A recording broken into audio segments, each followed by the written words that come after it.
నమస్తే. మనం 2026 సంవత్సరానికి సంబంధించిన రాశి ఫలాలు చెప్పుకుంటూ ఉన్నాం. అందులో భాగంగా మీనరాశి వారికి ఎలా ఉందో చూద్దాం. ఫస్ట్ 2026 సంవత్సరానికి ఒక విశిష్టత ఉంది. అదేంటంటే లీడర్‌షిప్ క్వాలిటీస్, నాయకత్వ లక్షణాలు. ఈ రాశిలో 12 రాసులు ఎవరికైనా సరే ఈ 2026 సంవత్సరంలో ప్రతి ఒక్కళ్ళకి నాయకత్వ లక్షణాలు కలిగి ఉంటారు. రిస్క్ టేకింగ్ కేపబిలిటీస్ చాలా ఎక్కువగా ఉంటుంది. కొత్త కొత్త విషయాలు నేర్చుకుంటారు. కొత్త కొత్త ప్రాజెక్టులు చేస్తూ ఉంటారు. కొత్త కొత్త పనులు చేస్తూ ఉంటారు. అంతే కాకుండా విజయాల్ని అందిపుచ్చుకొని ప్రతి ఒక్కళ్ళు ముందుకు దూసుకుపోయే సంవత్సరం 2026. అయితే ఇలాంటి సంవత్సరంలో మీనరాశి వాళ్ళకి పర్టిక్యులర్‌గా ఎలా ఉందో మనం చూద్దాం. మీనరాశి గనక చూసుకుంటే మిమ్మల్ని మీరు కంపేర్ చేసుకోండి. 2025 సంవత్సరంతో కంపేర్ చేస్తే 2025 2024తో కంపేర్ చేస్తే 2025 ఎలా ఉంది మీరు గమనించుకోండి. ఖచ్చితంగా కొంచెం ఒడిదుడుకులను ఫేస్ చేస్తూ ఇబ్బంది పడి ఉంటారు. ఎందుకంటే మీకు ఏలినాటి శని యొక్క ప్రభావం ఉండటంతోటి. ఏలినాటి శనితోటే కాకుండా మీకు గురువు కూడా 4వ స్థానంలో ఉండి ఇబ్బంది పెడుతూ ఉన్నారు. కొంచెం అష్టదిగ్బంధంలో బంధించుకున్నట్లు ఉన్నవాళ్ళు ఈ మీనరాశి వాళ్ళు. లాస్ట్ ఇయర్ కూడా నేను 10 మంత్లీ ఫలాలతో కూడా ఎక్కువ చెప్తూ ఉంటాను. ఈ రాశి వాళ్ళు చాలా జాగ్రత్తగా ఉండాలని. ధనం విషయంలో, రిలేషన్‌షిప్ విషయంలో, భార్యాభర్తల మధ్య సంబంధాల విషయంలో, తర్వాత నమ్మిన వాళ్ళ విషయంలోనూ, మీరు చేస్తున్న జాబుల్లోనూ, ప్రతి ఒక్క విషయంలోనూ పర్టిక్యులర్‌గా ధనం. ఎందుకంటే ధనాన్ని సంపాదించడం ఎంత కష్టమో, పోగొట్టుకోవడం చాలా ఈజీ. మరలా ధనం సంపాదించుకోవటం చాలా చాలా కష్టం. ఈ ధనం విషయంలోనూ, అలానే నమ్మించి మోసం చేసేవాళ్ళు, ఇలా రకరకాల వాళ్ళంతా మీ చుట్టూ ఉన్నారు. మీరు ఆహ్, చాలా జాగ్రత్తగా ఉండటం ఎంతైనా అవసరం. ఇది రిస్క్ చేసి ముందుకెళ్లాల్సిన టైం అయితే కాదు అని మీరు లాస్ట్ 2025లో మనం చెప్పుకున్నాము. అయితే ఇదే పరిస్థితి మీకు ఇంకొక 6 నెలలు ఉండే అవకాశం ఎక్కువ ఉంటుంది. ఆ తర్వాత మీకు ధనానికి సంబంధించిన డోర్‌లు ఓపెన్ అయ్యే అవకాశం ఎక్కువగా ఉంటుంది. గురువు యొక్క కృప మీ మీద ఉండేసి అద్భుతంగా ముందుకెళ్ళే టైం మీకు దగ్గరుంది. 2026 చూసుకుంటే ఫస్ట్ 6 మంత్స్ కొంచెం ఇబ్బందులతో ఉన్నా, తర్వాత మీకు చాలా ఇంప్రూవ్‌మెంట్ వచ్చే అవకాశం ఎక్కువగా ఉంటుంది. మనం డీటెయిల్స్ తెలుసుకునే పోయే ముందు మీనరాశిలో ఉన్న నక్షత్రాలు గనుక చూసుకుంటే ఈళ్ళకి పూర్వభాద్ర 4 పాదం, ఉత్తరాభాద్ర 1, 2, 3, 4 పాదాలు, రేవతి 1, 2, 3, 4 పాదాలతో పాటు పేరు బలంగాతో గనక ది, దు, షం, ఝ, ధ, దే, దో, చ, చి అన్న లెటర్స్ అంతా కూడా ఈ మీనరాశిలో ఉంటారు. మీరు గ్రహస్థితి గనుక చూసుకుంటే శని గ్రహం ఈళ్ళకి జన్మరాశిలో ఉండి చాలా సీరియస్‌గా శని యొక్క ఇబ్బందులు పెడుతూ ఉన్నారు. గురువు కర్కాటక రాశి 4వ ఇంట్లో ఉండటం కూడాను అంత మంచిది కాదు. యావరేజ్‌గా ఉంటుంది. మిగతా గ్రహాలు చూసుకుంటే 12లో రాహు, కేతువు వీళ్ళకి ఎక్కువగా ఉండేసి మిక్స్డ్ రిజల్ట్‌ని ఇస్తూ ఇబ్బంది పెడుతూ ఉన్నారు. వీళ్ళకి లఘు గోచారం, సూక్ష్మ గోచారం ప్రకారం చూసుకుంటే శని ఫస్టో ఇంట్లో ఉండి నానా రోగ శుచం రకరకాలైన హెల్త్ కాంప్లికేషన్స్‌ని అలానే ఆహ్, బాధల్ని పెడుతూ ఉంటారు. గురువు బంధు క్లేశం, బంధువులతో గొడవలు తీసుకొస్తూ ఉంటారు. అయితే జూన్ తర్వాత ఇదే గురుడు మీకు పుత్రం, ధనాప్తి, పుత్రుల ద్వారా ధనం లేదంటే ధనము, ప్రొజని వచ్చే అవకాశం ఎక్కువగా ఉంటుంది. రాహు 12వ హౌస్‌లో ఉండేసి ధనం ప్రకారంగాను, మెటీరియల్స్ ప్రకారం లాస్ చేసే అవకాశం ఎక్కువగా ఉంటుంది. కేతు 6వ ఇంట్లో ఉండి ధనాన్ని ఇస్తూ ఉంటారు.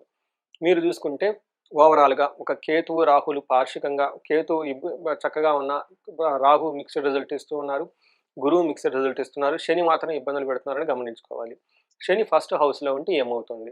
ఇది సింపుల్‌గా చెప్పాలంటే శని మీకు నెత్తి మీద ఉన్నాడని చెప్పుకోవాలి. తద్వారా ఏమవుతుంది? తేజో హని మతి భ్రంశో మనఃపీడం భయం తదా రోగ రిపు బంధు వైరం స్వజనం కలహస్తే జన్మరాశికో శని అంటారు. శని మీకు జన్మస్థానంలో ఉండటంతో నెత్తి మీద ఉన్నాడని మనకు పెద్దవాళ్ళు చెప్తూ ఉంటారు ఓళ్ళల్లో. తేజోహాని ముఖంలో గ్లోరియస్ అంతా పోతుంది. మతి భ్రంశం సరైన డెసిషన్స్ తీసుకోలేకుండా ఇబ్బంది పడుతూ ఉంటారు. మనఃపీడః మనసులో ఎప్పుడూ పీడించబడినట్లు ఉంటుంది. భయంగా ఉంటుంది ఫ్యూచర్ ఎలా ఉంటుందో. అంతేగాకుండా రోగార్తి రోగాల వల్ల ఇబ్బంది పడుతూ ఉంటారు. బంధువులతో గొడవలవుతూ ఉంటాయి. అందుకని శని మీకు చాలా ఇబ్బంది పెడుతున్నారు కాబట్టి దీన్ని గమనించుకొని తగు పరిహారాలు చేసుకొని శని పీడల నుంచి విముక్తి పొందడం చాలా ఇంపార్టెంట్. గురువు 4వ స్థానంలో ఉండటం అగైన్ అంత మంచి పద్ధతి కాదు. మంచి పొజిషన్ కాదు. సారీ. ఈయన గురువు మీకు చూసుకుంటే యాచన బుద్ధి చాంచల్యం తేజోహాని ధనర్వయం దేశత్యాగం చ కలహం చతుర్థ స్థానికే గురువు అంటారు. అర్ధాష్టమంలో గురువు ఉన్నా గాని మంచిది కాదు. ఈ టైంలో అగైన్ ఈళ్ళు కూడాను మీకు యాచనం ఇప్పటిదాకా 10 మంది దగ్గరికి పెట్టే మీరు 10 మంది దగ్గరికెళ్ళి మీకు అవసరాలున్నాయి తీర్చమనే ఒక పరిస్థితి వస్తుంది. బుద్ధి చాంచల్యం మెంటల్‌గా చాలా అప్స్ అండ్ డౌన్స్‌తో ఉంటూ ఉంటారు. మతి అనేది పనిచేయదు. ఆల్రెడీ శని ఇబ్బందులు పెడుతున్నారు. గురువు కూడా తోడయ్యి ఇంకా మీకు మతి భ్రంశాన్ని, ఓవర్ యాంబిషన్స్‌ని, ఓవర్ డిప్రెషన్ తీసుకొచ్చే అవకాశం ఎక్కువగా ఉంటుంది. ధన వ్యయం వి వి విపరీతంగా ధనం ఖర్చవుతుంది. దేశ త్యాగం, ఉన్న ఊరిని వదిలిపెట్టి, ఉన్న పొజిషన్ వదిలిపెట్టి, వేరే చోటకెళ్ళాల్సిన పరిస్థితి వచ్చేస్తుంది. విపరీతంగా గొడవలు ఉంటాయి. మేజర్‌గా మోసపోయే వాళ్ళు ఎక్కువగా ఉంటారు. ఆల్రెడీ చెప్పాను. మీ చుట్టూ చాలామంది మిమ్మల్ని మోసం ఆల్రెడీ చేసేసారు. ఇంకా చేయడానికి రెడీగా ఉన్నారని గమనించుకొని, ఈ టైంలో కూర్మ అవతారం అంటారు విష్ణుమూర్తికి. సో, కూర్మ ఏం చేస్తుంటే బయట నుంచి ప్రెషర్స్ వచ్చినప్పుడు లోనకి ముడుచుకొని ఉంటుంది. దాని అర్థం అది ఓడిపోయిందని కాదు. అలానే ఈ టైంలో మీనరాశి వాళ్ళు విష్ణుమూర్తి యొక్క కూర్మ అవతారాన్ని చదువుకోవటం, దాని యొక్క ప్రాముఖ్యతను తెలుసుకోవడం చాలా ఇంపార్టెంటు. బయట నుంచి ప్రెషర్‌లు ఎక్కువగా ఉన్నప్పుడు మీరు ఒక 2 స్టెప్‌లు వెనక్కి తీసుకొని మిమ్మల్ని కాపాడుకొని టెంపరరీగా మరలా టైం ముందుకు బాగున్నప్పుడు ముందుకొచ్చే పరిస్థితి మీరు చాలా చూసుకోవాలి. అయితే జూన్ తర్వాత పరిస్థితి చాలా మెరుగుపడుతుంది. అర్ధలాభం తదైశ్వర్యం స్వకర్మరతి హర్షితం. సదా జ్వన సౌఖ్యం సదా స్వజన సౌఖ్యం పంచమస్తేద్ భవేద్ గురు అంటారు. జూన్ తర్వాత గురువు వల్ల అర్ధలాభం, ధన ప్రవాహం బాగుంటుంది. ఐశ్వర్యం బాగుంటుంది. స్వకర్మరతి హర్షితం. ఇప్పటిదాకా మీరేదైనా పని చేస్తే అందులో సరిగ్గా గుర్తింపు లేకుండా ఉంటే ఇక ముందు గుర్తింపు వచ్చే అవకాశం ఎక్కువగా ఉంటుంది. సదా స్వజన సౌఖ్యం. ఇప్పటిదాకా మీ బంధువులతో దూరంగా ఉంటే వాళ్ళంతా కొంచెం దగ్గరగయ్యి మళ్ళా మంచి చేసే అవకాశం ఎక్కువగా ఉంటుంది. ఇది గురువు ద్వారా మీకు జూన్ తర్వాత బాగుంటుందని తెలుసుకోవచ్చు. ఈ రాశి వారికి రాహు 12వ స్థానంలో ఉన్నారండి. 12వ స్థానంలో రాహు ఉంటే కొన్ని విషయాల్లో కొంచెం బాగుంటుంది. కొన్ని విషయాల్లో ఇబ్బంది పడుతుంది. ఎవరైతే విదేశాలకు ఉండాలనుకుంటున్నారో, ఫారిన్‌కి ప్రయత్నాలు చేస్తూ ఉంటున్నారో వాళ్ళు కలిసొచ్చే అవకాశం ఎక్కువగా ఉంటుంది.